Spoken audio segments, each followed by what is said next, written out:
आज का जो टॉपिक है वो इस्तफराग व एहतबास है, जो कि हमारे असबाब सित्ता ज़रूरिया है उसमें से एक है। सिलेबस के अकॉर्डिंग हमने तैयार किया है ये, जिसके अंदर सिलेबस में लिखा है कि इसकी तारीफ है, अहमियत, ज़रूरत, तबई और गैर तबई एहतबास और इस्तफराग, उसके असरात और उसके तदबीर क्या क्या रहेंगे। ये हमारा सिलेबस है, इसके अकॉर्डिंग ही पूरी प्रेजेंटेशन तैयार की गई है।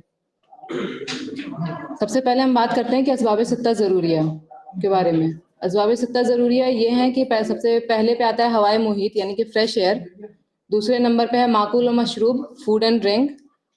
तीसरा है हरकत सुकून व बदनी, जिसको बॉडी मूवमेंट एंड रिस्पॉन्स कहते हैं। और हरकत सुकून व नफसानी, mental movement and response, repose. नौम व यकजा, स्लीप एंड वेकफुलनेस। एंड एतबास व इस्तफराग, रिटेंशन एंड इवैक्यूएशन।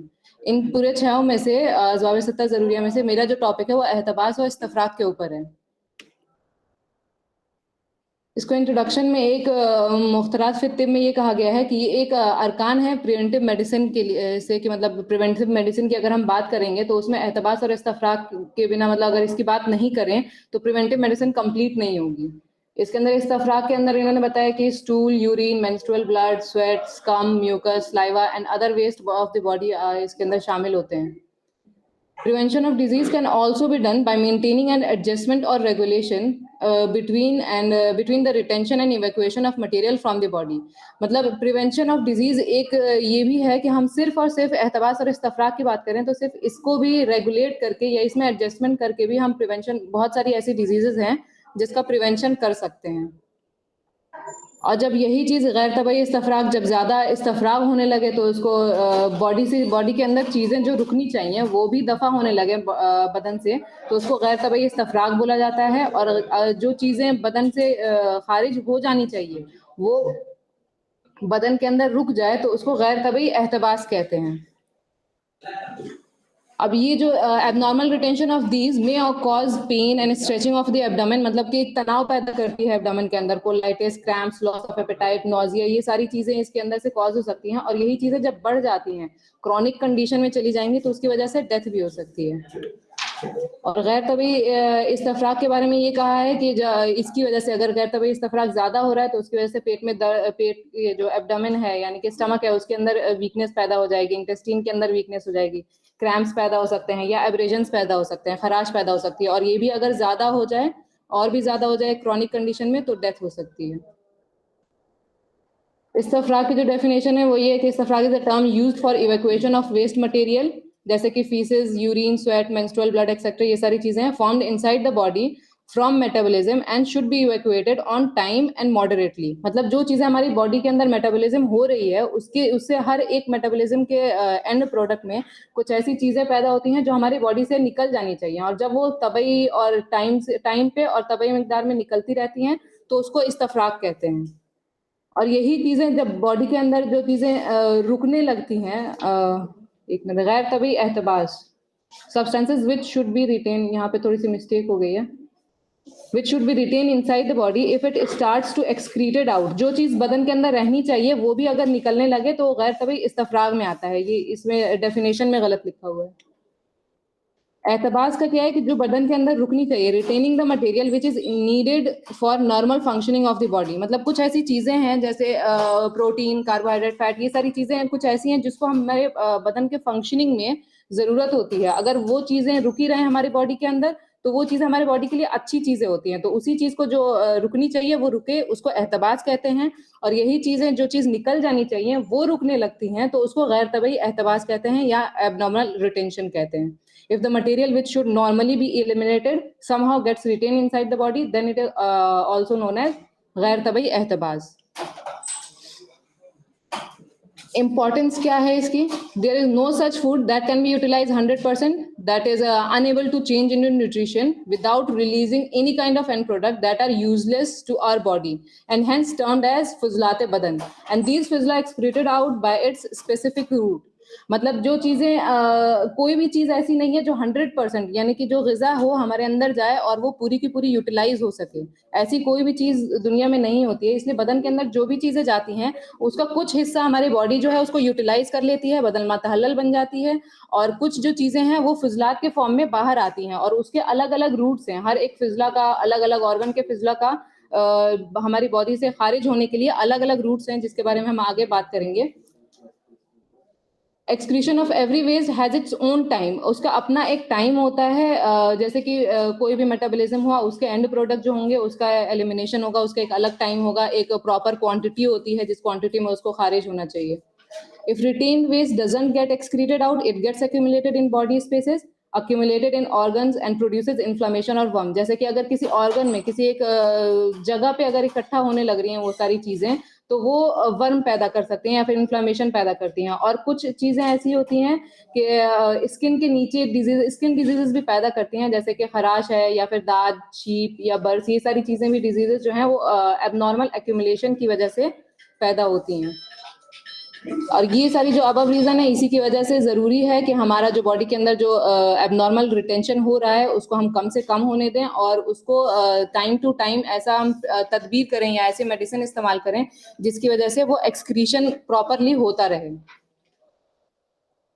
इसकी कॉजेज की बात करें तो एहतबास गैर तबई और एहतबास इस्तफराग गैर तबई, इसके कॉजेज में सबसे पहले एहतबास मतलब कि जो चीज़ें रुकनी हैं वो अगर ज़्यादा रुक रही हैं, जो चीज़ें खारिज होनी है वो चीज़ें ज़्यादा रुक रही हों, तो ये चीज़ें होती हैं वीक कुव्वत दाफिया, मतलब कि जो दफ़ा करने वाली कुव्वत है उसके अंदर कमज़ोरी पैदा हो रही है, तो चीज़ें रुकने लगेंगी। और वहीं पे इस्तफराग के लिए क्या है कि स्ट्रॉन्ग कुव्वत दाफिया, मतलब कुव्वत दाफिया अगर स्ट्रॉन्ग रहेगी तो चीजें जो दफा होती रहेंगी बहुत ज्यादा दफा होंगी जो दफा होनी चाहिए उसको। अगर कुव्वत मासिका यानी कि वो कुव्वत जो कि चीजों को रोक के रखती है हमारे बदन के अंदर, अगर वो चीजें स्ट्रॉन्ग और इंटेंस रहें तो वो एहतबास पैदा करती है, गैर तबई एहतबास। और वही चीजें कमजोर हो जाएंगी तो इस्तफराग गैर तबई पैदा करेंगी। कुव्वत हाजमा वीक कुव्वत हाजमा हो जाएगी तो एहतबास होगा, मतलब जिस चीज को हमारे बॉडी के अंदर मान लीजिए 1 से 1.5 घंटे स्टमक के अंदर रुकता है हमारा जो खाना होता है वो, अगर वही चीज इससे ज्यादा रुकने लगे तो वो भी एहतबास गैर तबई में आता है, जो कि मतलब कुव्वत हाजमा की वजह से, कमजोर होने की वजह से होता है। या फिर thick adhesive and abundant material so that expulsive power would not be able to act on it, मतलब मटेरियल जो है वो इतना थिक और चिपचिपा और बहुत ज्यादा क्वांटिटी में हो जाए कि हमारी जो कुव्वत दाफिया है वो उसके ऊपर अच्छे से एक्ट ना कर सके, तो वो भी एतबार से गैर तबई कॉज करती है। इस्तफराग गैर तबई का एक ये रहता है कि इस्तफराग मतलब ज्यादा निकल रहा है, तो वो तब होता है जब कभी जो सब्सटेंसेस हमारे इंटेस्टीन में या स्टमक में या फिर कहीं पे भी हमारे बॉडी के अंदर रुक रही हैं, वो हार्मफुल हो किसी भी तरह से। उसके 3 कॉजेज बताए गए हैं, या तो वो क्वांटिटी में ऐसी हो कि मतलब वो बोझ पैदा करे हमारी बॉडी के अंदर, तो इस्तफराग होना स्टार्ट हो जाता है, ज्यादा इस्तफराग होना स्टार्ट हो जाता है। या तो फिर कोई ऐसा सब्सटेंस हो जो कि रीही हो, जो शार्प पेन प्रोड्यूस करता है, ऐसा पेन प्रोड्यूस करने वाला कोई मटेरियल हो तो इस्तफराग गैर तबई होता है। और अगर कोई ऐसा मटेरियल उसके अंदर इकट्ठा होने लगे जो कि बर्निंग पेन यानी कि जिसके अंदर हिद्दत और हराफत ज्यादा हो, तो वो भी इस्तफराग गैर तबई पैदा करता है। या तो फिर उसकी कंसिस्टेंसी इतनी पतली हो जाए कि वो हमारी जो कुव्वत मासिका है वो उसको रोक के ना रख सके, दफा होते रहे उसके, इसकी वजह से भी इस्तफराग गैर तबई होते हैं। अगर कॉजेज में क्या है कि एहतबास यानी कि रुक रहा है, तो नैरो रूट अगर है, सही से उसको रास्ता नहीं मिल पा रहा है, नैरोइंग हो गई रूट में, तो हो सकता है या फिर किसी ऑब्स्ट्रक्शन की वजह से या नैरोइंग की वजह से। और इस्तफराग के लिए डायलिटेशन है कि डायलिटेशन अगर हो रहा है तो इस्तफराग गैर तबई होगा। लॉस ऑफ सेंसेशन एक एतबार से गैर तबई का मेन कॉज ये भी है कि loss of sensation of need for passage of waste, मतलब कि हमारी बॉडी के अंदर इतना वो सेंसेशन जो होती है कि किसी चीज को इस्तफराग करना है, स्टूल पास करने का जो सेंसेशन होता है या यूरिन पास करने का, अगर उसके अंदर भी वो लॉस खत्म हो जाए वो सेंसेशन, तो उसकी वजह से भी एतबार से गैर तबई होता है। कभी कभी यही चीज है कि इसके अंदर वही बताया, जैसे स्टूल और यूरिन इवैक्यूएशन के लिए हमें वॉलंटरी मसल्स की इन्वॉल्वमेंट की जरूरत होती है, तो जब वही चीजें रुक जाती हैं, जैसे कि इसके अंदर एक एग्जांपल है कि कॉलीलिथियासिस में सफरा गट के अंदर नहीं आ पाता है, तो वो सफरा जो है बहुत जरूरी होता है हमारे पेरिस्टाल्टिक मूवमेंट के लिए या फिर स्टूल पैसेज के लिए, तो अगर वो चीज रुक जाती है तो हमारे पेरिस्टाल्टिक मूवमेंट सही से नहीं हो पाएगा, उसका सेंसेशन जो है वो लॉस हो जाएगा, जिसकी वजह से एतबार से गैर तबई स्टूल के उसमें आ जाएगा। इसी तरह यूरिन और अदर रूट में होता है। इस्तफराग गैर तबई के एक कॉज ये है कि रप्चर हो जाए, जैसे कि एपिस्टेक्सिस में होता है, तो रप्चर ऑफ चैनल अगर हो जाएगा हॉरिजॉन्टली हो या फिर लॉन्गिट्यूडनली, तो फिर वो इस्तफराग गैर तबई का कॉज बनता है। एक एतबार से गैर तबीयत का कॉज ये है कि डाइवर्जन ऑफ तबीयत, यानी कि तबीयत दूसरी तरफ माइल हो जाए। जैसे कि बहरान के टाइम पे होता है कि बहरान के टाइम पे स्टूल और यूरिन की आउटपुट जो है वो बहुत कम हो जाती है, क्योंकि हमारी जो तबीयत होती है वो दूसरी तरफ माइल होती है। तो वही चीज़ है कि डाइवर्जन ऑफ तबीयत अगर बहुत दिन तक के, ज़्यादा दिन तक के रहे, वो प्रोलॉन्ग हो जाए, तो भी एतबार से गैर तबीयत का कॉज बनता है। इसके इफेक्ट्स क्या क्या हैं कि it causes many diseases due to structural disease. इसके मतलब 3 तरह के डिजीजेस पैदा करती हैं गैर तबी एहतबास। एहतबास मतलब कि कोई चीज रुक गई है, बहुत देर तक की रुकी हुई है, तो इसकी वजह से 3 तरह की डिजीजेस पैदा होती हैं। एक स्ट्रक्चरल डिजीजेस जिसको अमराज तरकीब कहते हैं, डिसटेम्परामेंट, सुए मिजाज और तफरुक इत्तिसाल। और ये तीनों जब एक साथ इकट्ठा हो जाती हैं तो अमराज मुरक्कबा कॉज करती हैं। स्ट्रक्चरल डिजीजेज में जैसे कि हो गया सुद्दा हो गया, इस्तिरखा या तशन्नुज रतब, ये सारी चीज़ें हो गई स्ट्रक्चरल डिजीजेज में आ जाएंगी। डिस्टेम्परामेंट यानी कि सुए मिजाज अगर हो रहा है तो इन्फेक्शन उसके कॉज बनता है। इसका एक इफेक्ट क्या होता है कि अगर सुए मिजाज हो रहा है तो उसकी वजह से इन्फेक्शन के चांसेस बढ़ जाते हैं। हरारत गरीजिया का भड़क जाती है हरारत गरीजिया, और उसकी वजह से कभी कभी हरारत गरीजिया ज्यादा देर तक के बढ़ती रहती है, तो वो एक टाइम पे आके बरूदत का भी कॉज बन जाता है, और बरूदत और रतूबत जिसकी वजह से बदन के अंदर पैदा हो जाती है। तीसरा है कि अमराज तफरुक इत्तिसाल, जिसके अंदर जैसे कि सुद्दा अगर पैदा हुआ, उसने कहीं पे ऑब्स्ट्रक्शन कॉज किया, वहां पे इतना एहतबास होता रहा, पीछे से मटेरियल आके एहतबास होता रहा, और एक टाइम पे ऐसा आ जाएगा कि वो रप्चर कर जाएगा वेसल्स। जैसे कि एथेरोस्क्लेरोसिस के अगर केसेस में हम देखें तो रप्चर कर जाता है, तो उसको अमराज तफरुक इत्तिसाल होता है। तो ये तीनों गैर तबी एहतबास के मोटे मोटे हम बोल सकते हैं कि 3 तरह की वजह से डिजीजेज होती हैं। स्ट्रक्चरल डिजीजेज तरकीब की वजह से, डिस्टेम्परामेंट सुए मिजाज की वजह से, और अमराज तफरुक इत्तिसाल इसकी वजह से। गैर तबी इस्तफराग जब ज्यादा होता है तो ये मैटर, जो हमारी चीजों हमारे बदन के अंदर जो चीजें रहनी चाहिए वो भी बाहर निकलने लगती हैं। तो ये एक कॉज बनता है बरूदत का, कि हमारे बदन में बरूदत का गलबा हो जाता है, और जब बरूदत का गलबा होगा तो डिप्लेशन ऑफ हरारत गरीजिया, जो हमारी नॉर्मल टेम्परामेंट है या टेम्परेचर है, उसके अंदर कमी पैदा हो जाएगी। और एक ये होता है कि लेकिन ये तो बरूदत पैदा कर रहा है, गैर तबी इस्तफराग की वजह से बरूदत पैदा हो रही है एक।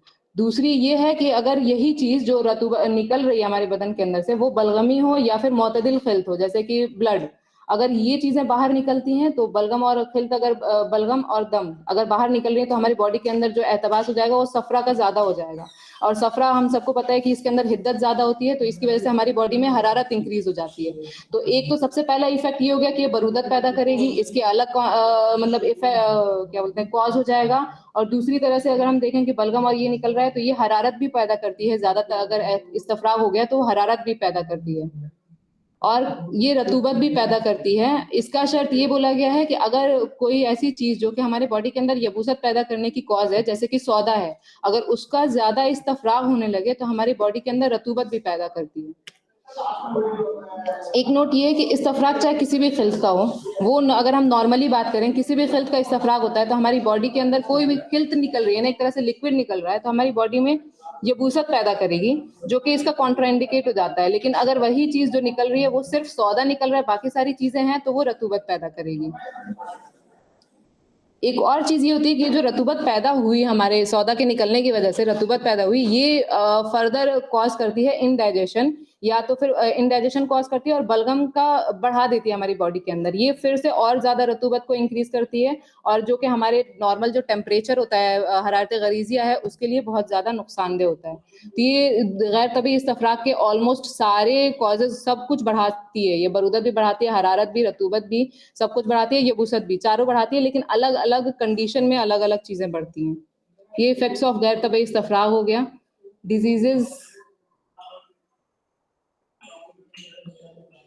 डिजीजेस का ये है कि गैर तबी एहतबास की वजह से जो सबसे खतरनाक बताया गया है, अतिबा ने जो बताया है, वो तुखमा को बताया है कि अगर तुखमा हो जा रहा है गैर तबी एहतबास में तो वो सबसे ज्यादा खतरनाक है, क्योंकि retention of indigested food inside body cause many other diseases, it doesn't belong to तफरुक इत्तिसाल। मतलब ये तफरुक इत्तिसाल में पहले बताया था कि 3 तरह की डिजीजेस होती हैं, उसमें से ये तफरुक इत्तिसाल में नहीं आता है तुखमा, लेकिन ये कॉज करता है, गैर तबी एहतबास का एक टाइप है जो कि डिजीज कॉज करता है।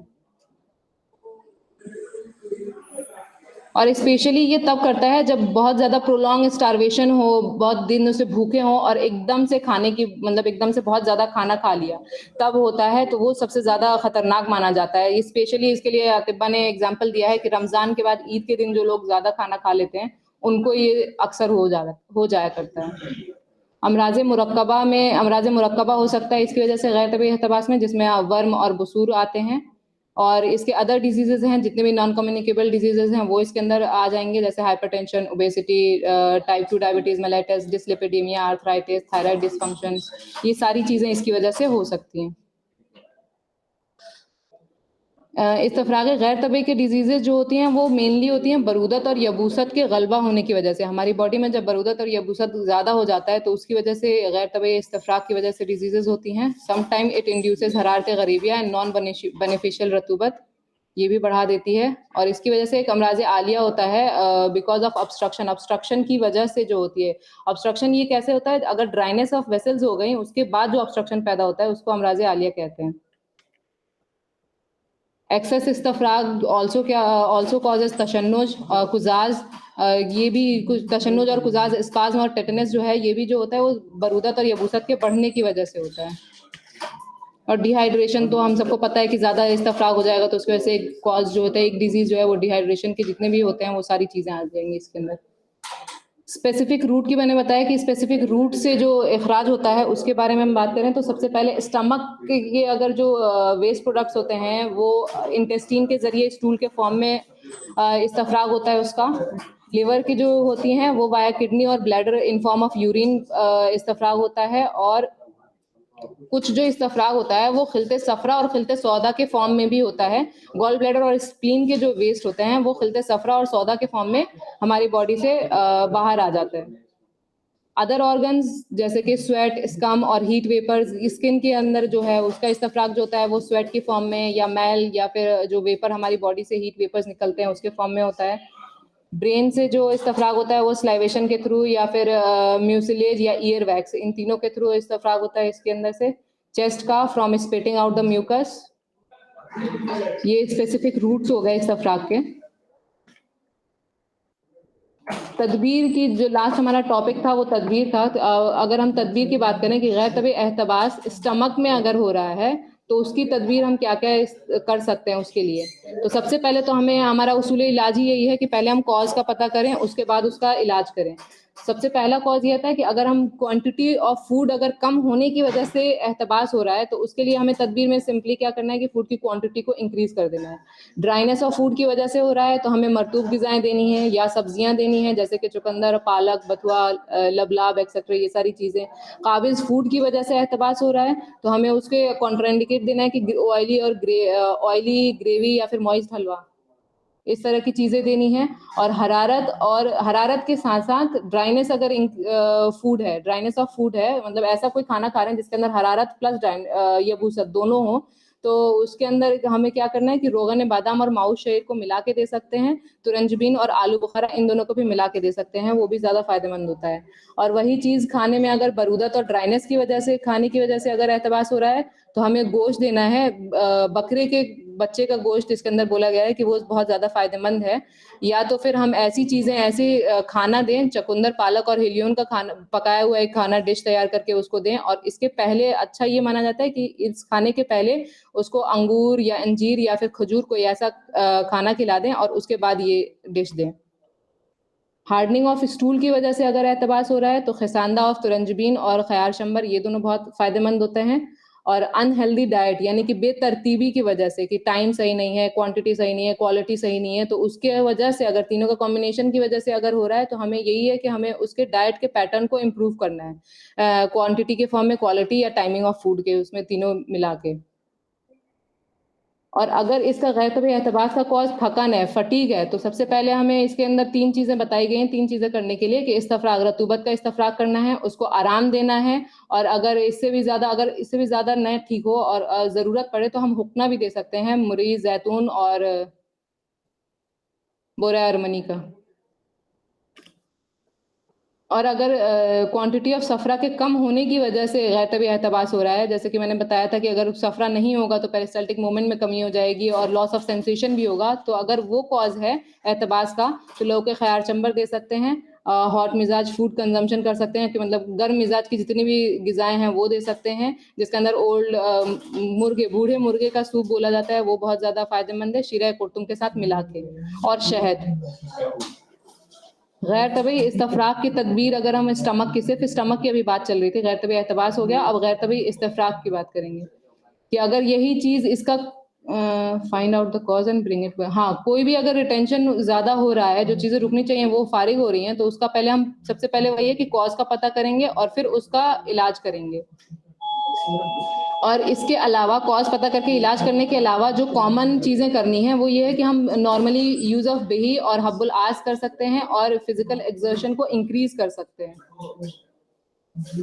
इसके अंदर है कि अगर क्वांटिटी इंक्रीज होने की वजह से गैर तबी इस्तफराग हो रहा है तो क्वांटिटी को डिक्रीज करना है सिंपली, और बेतरतीबी की वजह से हो रहा है तो वही डाइट पैटर्न को इम्प्रूव करना है। मुस्हिल ग़िज़ा अगर कोई इस्तेमाल कर रहा है वो शख्स और उसकी वजह से गैर तबी इस्तफराग हो रहा है तो उसकी क्वांटिटी को कम कर देनी है, मुस्हिल ग़िज़ा की क्वांटिटी को कम करनी है और उसके अपोजिट चीज़ें देनी है। सफरा के इंक्रीज होने, सफरा के बढ़ने की वजह से अगर हो रहा है तो हमें उसके काते सफरा चीज़ें देनी है, जैसे सकमूनिया, जरेश का हर्समिया वगैरह, ये सारी चीजें। और म्यूसिलेजिनस फूड आर्टिकल्स की वजह से अगर हो रहा है तो एस्ट्रिंजेंट फूड देना है।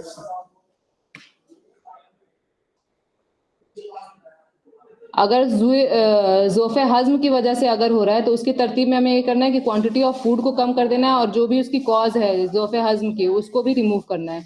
हरारत कॉज है तो उसके लिए मोतदिल जवारिशात देना है या फिर उसारा ज़रिश्क दे सकते हैं। बरूदत की वजह से अगर हो रहा है तो जितने भी गर्म जवारिशात हैं जैसे कि जवारिश ऊद, ये दे सकते हैं।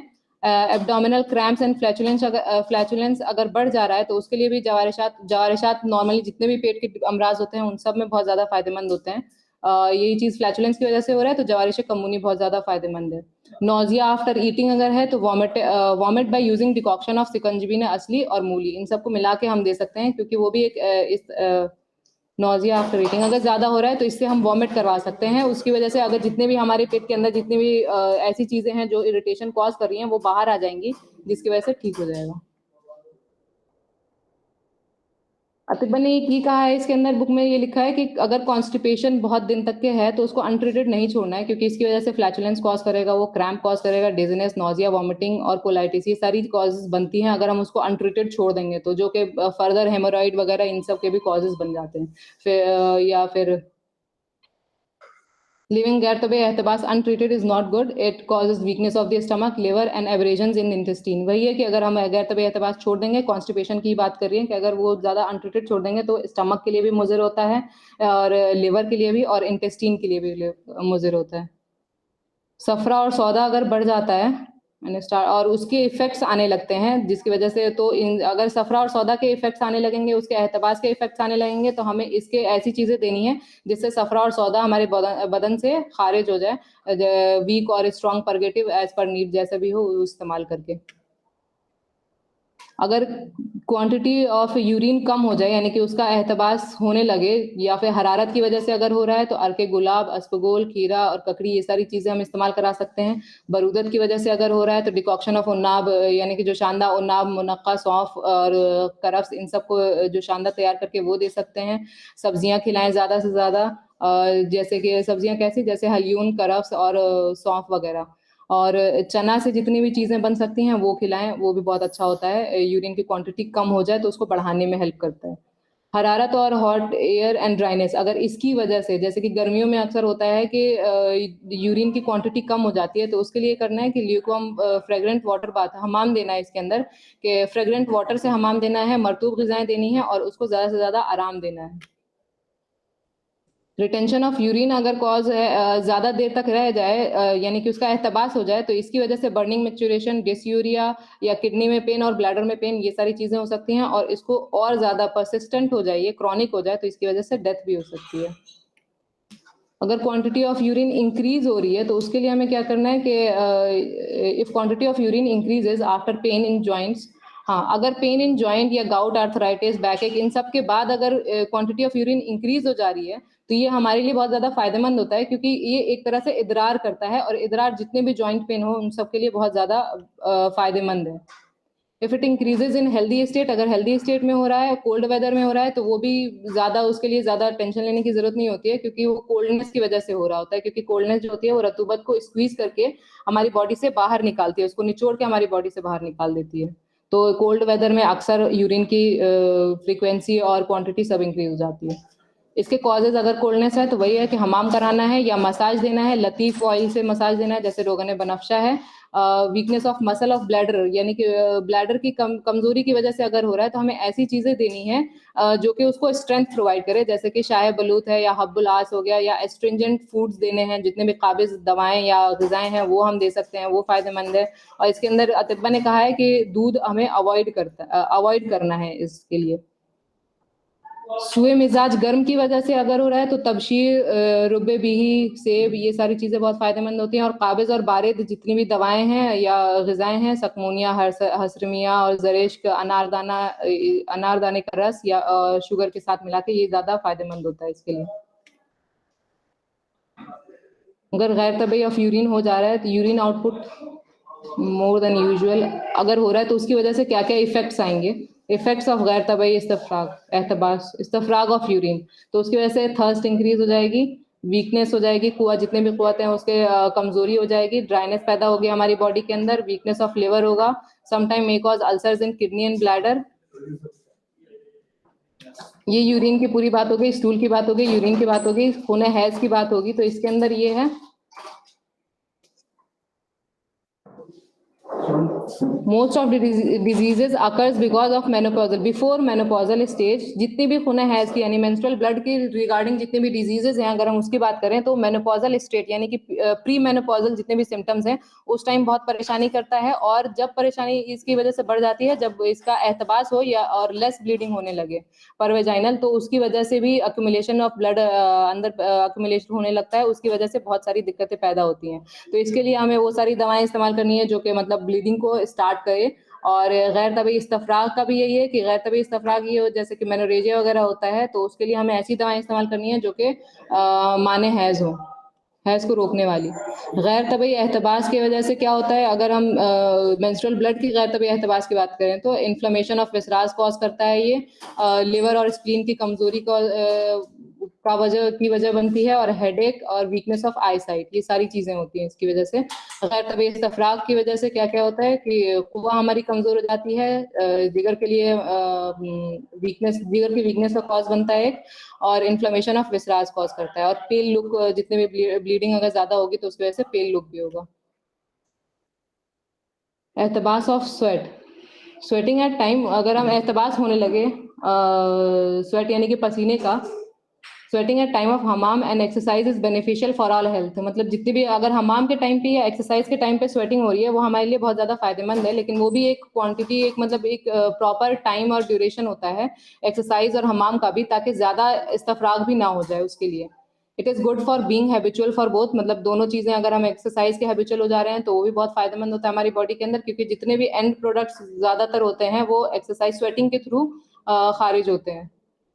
अगर स्वेटिंग रुक जाती है तो हम मसाज, हमाम, आबजन या एक्सरसाइज को बढ़ा के उसको इंक्रीज कर सकते हैं। अगर फिर भी ना हो तो हमाम करा सकते हैं, बाबूना, नाखूना और मजन जोश का। और अगर फिर भी रिटेंशन रहे तो उसके बाद रिटेंशन अगर रह रहा है, if the cause of retention of sweat is increased due to गलीज रतूबत inside the body which clogs the pores, अगर क्लॉग हो जा रहा है, पोर्स के क्लॉग होने की वजह से अगर रिटेंशन ऑफ स्वेट हो रहा है तो इस्तफराग बलगम करेंगे और इंटेंस मसाज करेंगे, तो वो बहुत ज्यादा फायदेमंद होता है। If sweating increases, then stop the exertion and give rest. अगर बहुत ज्यादा स्वेटिंग होने लगे तो उसके लिए हमें क्या करना है, जितने भी एक्सर्शन वाली चीजें हो रही हैं, जो हम एक्सरसाइज वगैरह कराए थे, उन सबको हमें बंद कर देना है और ज्यादा से ज्यादा आराम देना है इसको। एहतबास ऑफ ब्रेन की बात करें तो if waste of brain to mouth and nose, अगर मतलब ब्रेन से जो निकलता है, खारिज होती हैं चीजें, वो ज्यादातर मुंह और नाक के जरिए ही खारिज होती हैं। अगर वो रुक जाए तो हमें क्या करना है कि गार्गल करना है, गरारा कराना है सिकंजबीन और वार्म वाटर का, या तो फिर ऐसी चीजें हमें देनी है सऊतात, जैसे स्नीज कराना है उसको, स्टीम इनहेलेशन देना है। मुहल्लिल जितनी भी अदवियाँ हैं उसका स्टीम इनहेलेशन दे सकते हैं, और ईयर फ्रीक्वेंटली क्लीन करने के लिए, क्योंकि मैंने बताया था कि इसके 3 तरह से मतलब ईयर वैक्स के थ्रू भी इसका एलिमिनेशन होता है, जितने भी वेस्ट होते हैं ब्रेन के उसका ईयर वैक्स के थ्रू भी एलिमिनेशन होता है, तो उसको भी फ्रीक्वेंटली क्लीन करते रहेंगे तो वहाँ पे स्पेस मिलता रहेगा ताकि वो इस्तफराग अच्छे से हो सके। अगर एहतबास ज़्यादा भी बढ़ जाता है तो जितने भी ब्रेन डिजीजेज हैं वो इसकी वजह से हो सकती हैं। Excretion of waste of retained substances, उसका कहाँ-कहाँ से अगर अगर रिटेंशन हो रहा है स्टमक, इंटेस्टाइन, स्प्लीन और मेसेंट्रिक वेन्स में, तो इसके एक्सक्रीशन के लिए हम ज़्यादा बेहतर जो है वो इसहाल है या फिर हुक्ना है माइल्ड लेक्सेटिव के लिए। और वही रिटेंशन अगर upper part of liver, kidney और यूरिनरी ब्लैडर में हो रहा है तो यूरिनेशन के थ्रू ज़्यादा बेहतर होता है, इदरार बॉल के थ्रू। और वेस्ट ऑफ वेन्स अगर वेन्स के अंदर यानी वेसल्स के अंदर अगर हो रहा है तो उसके लिए फज्द, स्वेटिंग और तहलील ज़्यादा फायदेमंद होती है।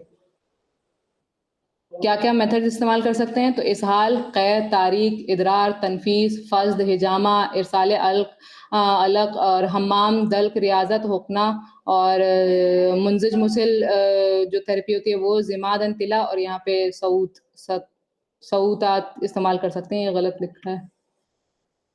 मेथड्स और वेज ऑफ इस्तफराग और क्या क्या हो सकते हैं, ये तो सारी हो गई। अब एक एक करके थोड़ा थोड़ा मैंने ऐड कर दिया इसके अंदर। जैसे कि इसहाल है, इसहाल में elimination of waste through intestine, intestine मतलब कि आंतों के जरिए जो ये वेस्ट का एलिमिनेशन करते हैं उसको हम इसहाल कहते हैं। ये जितनी भी मादी अमराज हैं, जितने भी मादी बीमारियां हैं जैसे कि औराम हो गया या जॉइंट पेन हो गया, उसके लिए बहुत ज़्यादा फायदेमंद होती है। फीवर में बहुत ज़्यादा फायदेमंद है क्योंकि इसकी वजह से हरारत कम होते हैं हमारी बॉडी के अंदर।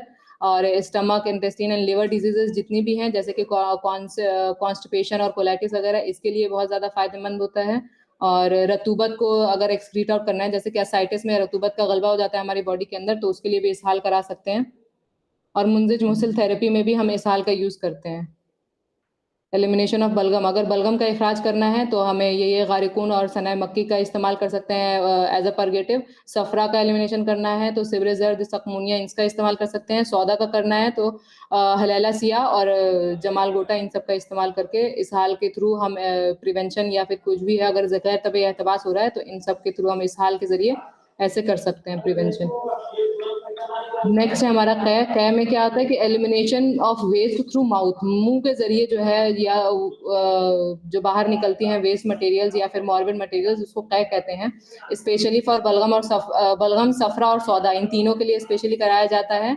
और स्टमक और चेस्ट डिजीजेस जितने भी हैं या और ब्रेन डिजीजेस भी जितनी भी हैं उसके लिए बहुत ज़्यादा फायदेमंद है।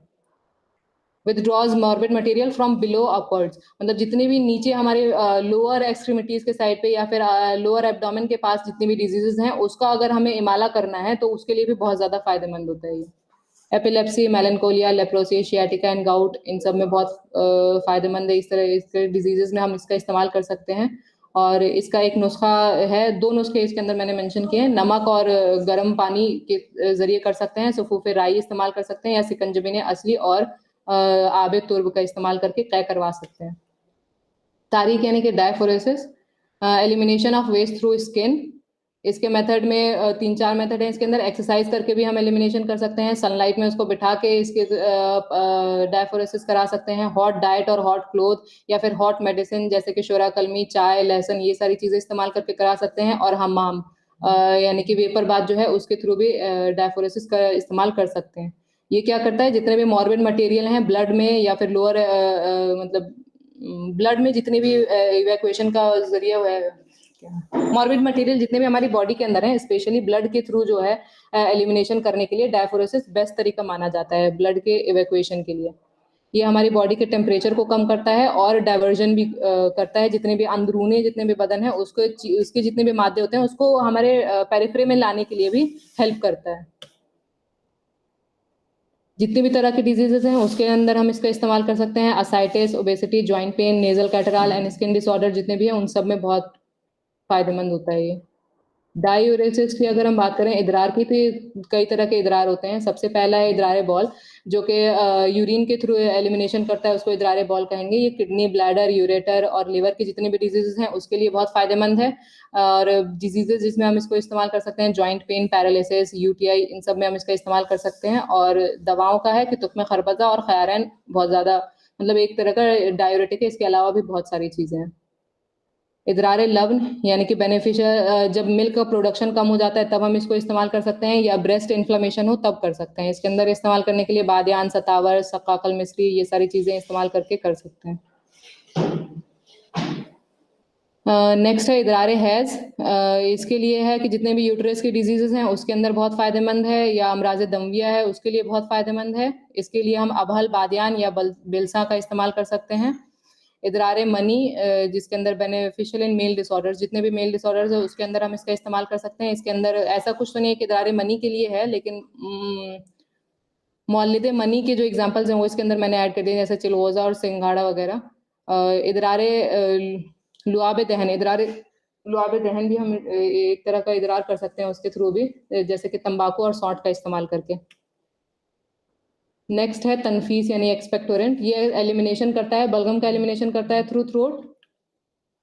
इसको ब्रोंकाइटिस, ब्रोंकेक्टेसिस, लंग एब्सेस, एम्फाइजमा, सीओपीडी, इस तरह के जितने भी डिजीजेज हैं उसके अंदर हम मतलब बेनिफिशियल है ये। इसके लिए हम इस्तेमाल कर सकते हैं खत्मी, अड़ूसा, असलेसूस, जूफा, तुख्म कता, बेदाना एक्सेट्रा, ये सारी चीज़ें हम इसके अंदर इस्तेमाल कर सकते हैं। अगला है फज्द, फज्द यानी कि वेनेसेक्शन जिसको बोलते हैं।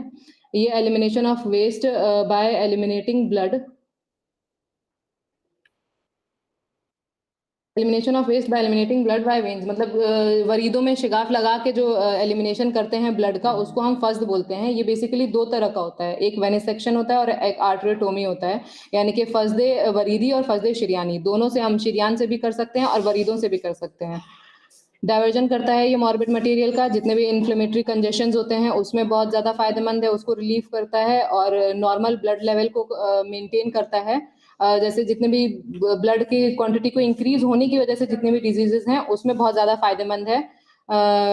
टू चेक, हाँ, अगर कहीं और से ब्लीडिंग हो रही है, जैसे कि एपिस्टेक्सिस या फिर मेनोरेजिया में होता है कि कहीं और से ब्लीडिंग होती है, तो उसमें इसका इमाला करने के लिए, उसको चेक करने के लिए, उसको स्टॉप करने के लिए भी हम फज्द का इस्तेमाल कर सकते हैं, क्योंकि उसका फिर डाइवर्जन दूसरी तरफ हो जाएगा, ब्लड का जो डाइवर्जन होता है।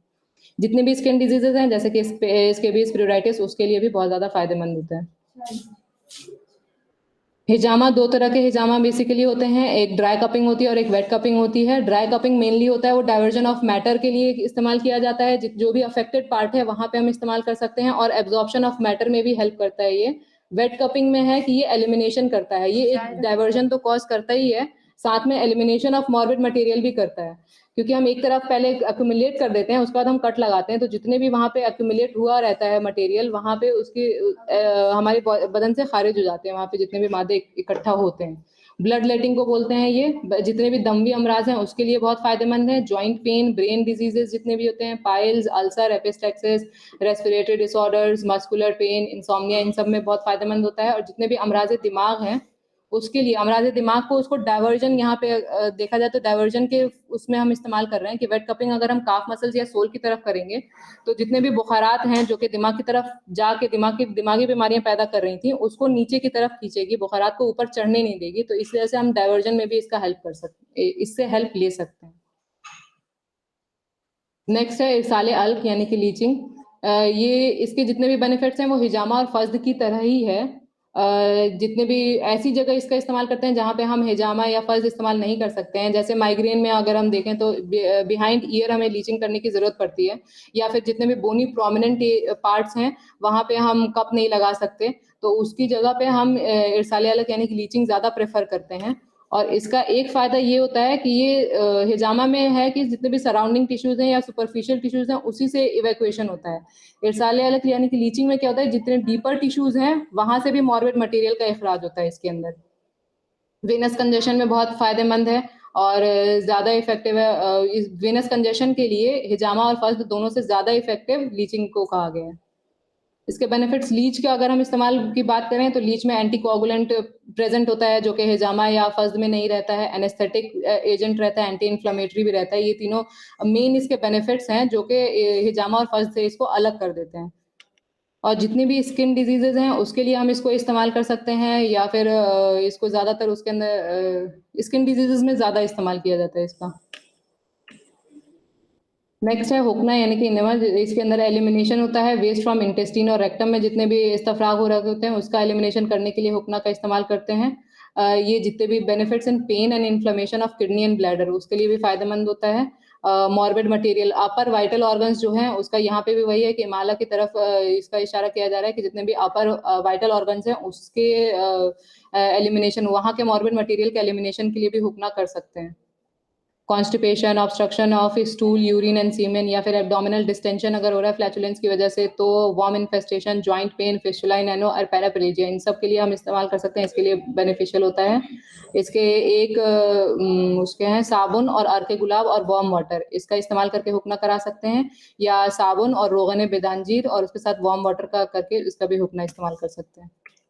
मुंजिजात की बात करें तो मुंजिज जो होती हैं वो कुछ ऐसी चीजें होती हैं हमारी बॉडी के अंदर, मुसिल की पहले बात हो चुकी है, मुंजिज के बाद मुसिल दिया जाता है मोस्टली, और तब दिया जाता है जब ऐसी चीजें हमारी बॉडी के अंदर प्रेजेंट हो जो कि नॉर्मल अपनी हालत में जैसी हैं उस हालत में बाहर ना निकल सके, चाहे वो कंसिस्टेंसी की वजह से हो या किसी भी वजह से। तो मेनली कंसिस्टेंसी वजह मानी जाती है कि ज्यादा गलीज हो तो वो बाहर नहीं आ पाती है, ज्यादा रकीक हो तो भी बाहर नहीं आ पाती है, तो उसको निकलने के काबिल बनाने के लिए हम मुंजिज का इस्तेमाल करते हैं। जैसे कि सफरा है, सफरा को विस्कस बनाती है ताकि वो बाहर निकल सके, और सौदा है तो उसको थिन इन विस्कोसिटी करती है कि मतलब उसको पतला कर देती है ताकि वो इजीली हमारे बदन से बाहर आ सके। जितने भी क्रॉनिक डिजीजेस हैं उसके लिए हम मुंजिजात का इस्तेमाल कर सकते हैं। बलगमी और सौदावी अमराज जितने हैं उसके लिए इस्तेमाल कर सकते हैं, सफरावी भी के लिए भी इस्तेमाल कर सकते हैं।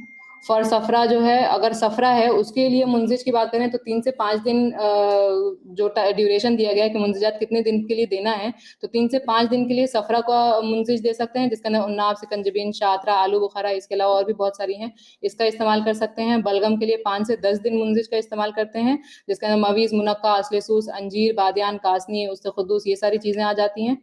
और सौदा के लिए 15 से 40 दिन बोला गया है, जिसके अंदर बादरंज गोया, सपिस्ता, बादियान, असलसूस, ये सारी चीजें इस्तेमाल कर सकते हैं। और इसके बाद जो है वो हम मुसिल देंगे 3 दिन ऑल्टरनेट डेज पे।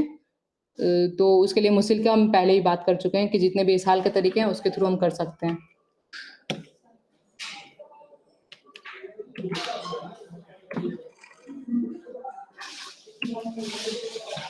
Thank you. आंधी रहे